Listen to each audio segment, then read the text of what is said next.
The king wouldn't wish for any But the king did unsavory... not wish for the murder of his daughter. He loved her. I will not have you deny this.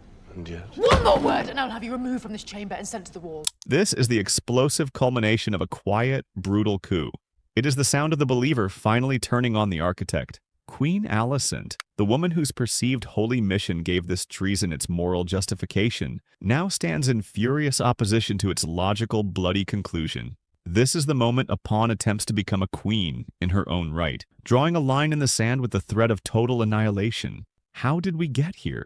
How did a queen, who entered this room to support her son's ascension, end up threatening the hand of the king, her own father, over the soul of the very coup she helped start? This scene is the story of that collision. So, as always, I'll talk about all those things that make this scene an absolute masterpiece in detail, but first, we need some context. King Viserys is dead. The fragile peace he brokered at his final family supper has shattered with his last breath. Otto Hightower's position has been years in the making. His ambition has been the engine of the Green faction, patiently stacking the council with his allies and maneuvering against his rivals.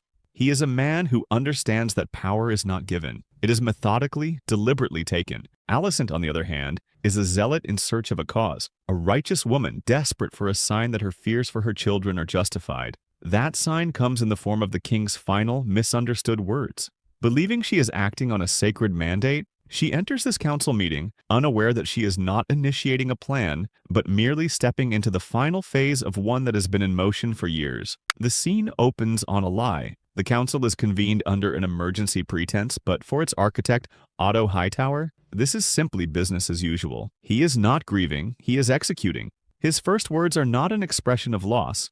They are a statement of fact, a political asset being placed on the table. The king is dead.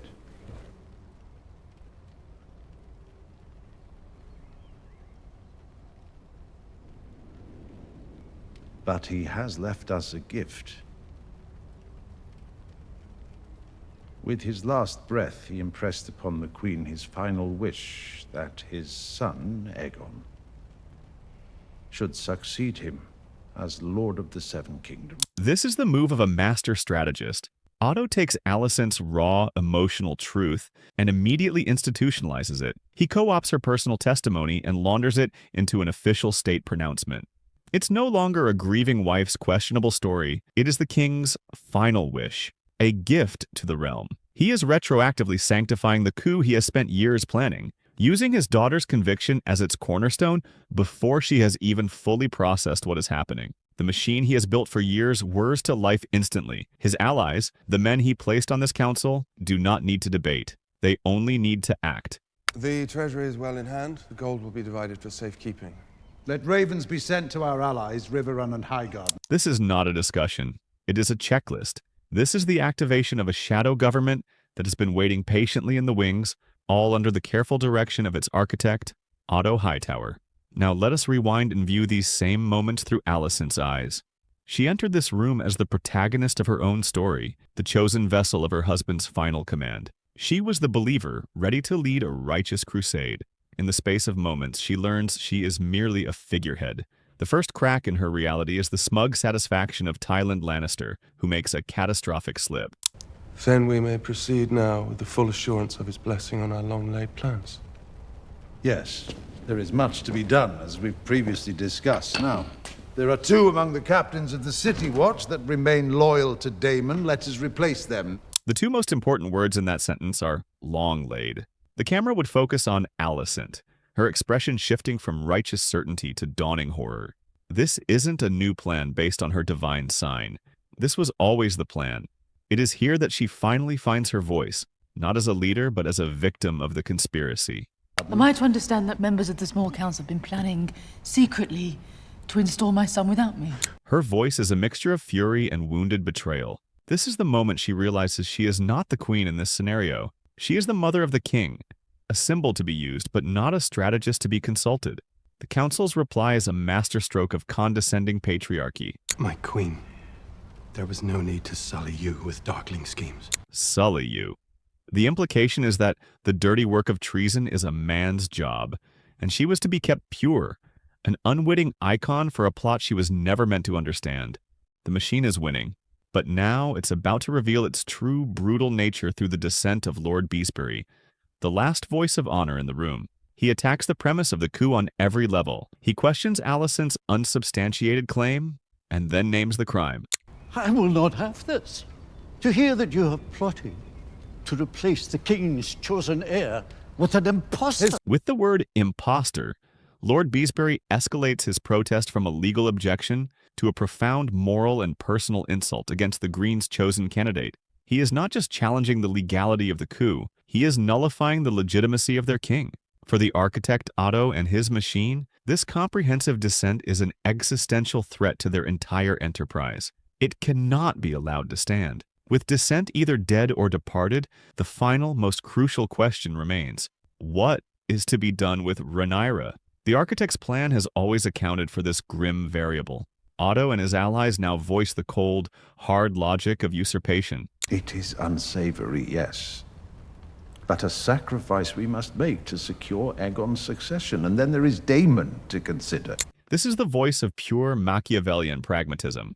The council sees Rhaenyra not as a person, but as a political problem whose only permanent solution is death. The word unsavory is a chillingly sterile euphemism for kinslaying and regicide. It is a cost to be paid, a grim transaction required to balance the books of their treason. But for Alicent, the believer, this is not a matter of strategy. It is a profound moral line she is unwilling to cross. Reeling from the murder she just witnessed, she desperately tries to pull the proceedings back from the brink of pure monstrosity by invoking the ghost of the man she claims they are all honoring. It is here she makes her final furious stand. The king did not wish for the murder of his daughter. He loved her. I will not have you deny this. This is the core of Alicent's internal conflict laid bare. Faced with the council's cold logic, her only remaining weapon is an appeal to emotion and sentiment. She cannot argue strategy with her father, so she argues love. The phrase, "he loved her," is a desperate attempt to rehumanize Rhaenyra, to transform her from a living challenger back into a daughter. She knows she cannot win a debate on the facts of power, so she tries to make an emotional truth non-negotiable. A member begins to dismiss her plea with a cold, pragmatic counter-argument. And yet, One more word, and I'll have you removed from this chamber and sent to the wall. This is the explosion. This is the moment the believer becomes a tyrant in the name of mercy. It is a stunning transformation. Having failed to persuade them with sentiment, she resorts to a brute force threat. The irony is staggering. To prevent a murder, she threatens the career and life of a man on her own council. This line reveals that she is finally learning the true language of power, the one her father has spoken all along. It is not about love or wishes or what is right. It is about who can remove whom from the chamber. We began with Alicent's explosive threat, and now we understand the journey that led her there. From a righteous believer to a shocked pawn, to a horrified witness, and finally, to a defiant queen drawing a moral line. The central contradiction of the Green faction is laid bare. Otto's cold, long-term planning was the necessary machine that made the coup possible. But Alicent's impulsive, fear-driven crusade provided the moral justification and the final spark. The architect built the weapon, but the believer pulled the trigger, never fully understanding the extent of the damage it would cause until it was too late. The coup succeeded, but it created two leaders with incompatible philosophies, yoked together by a shared treason.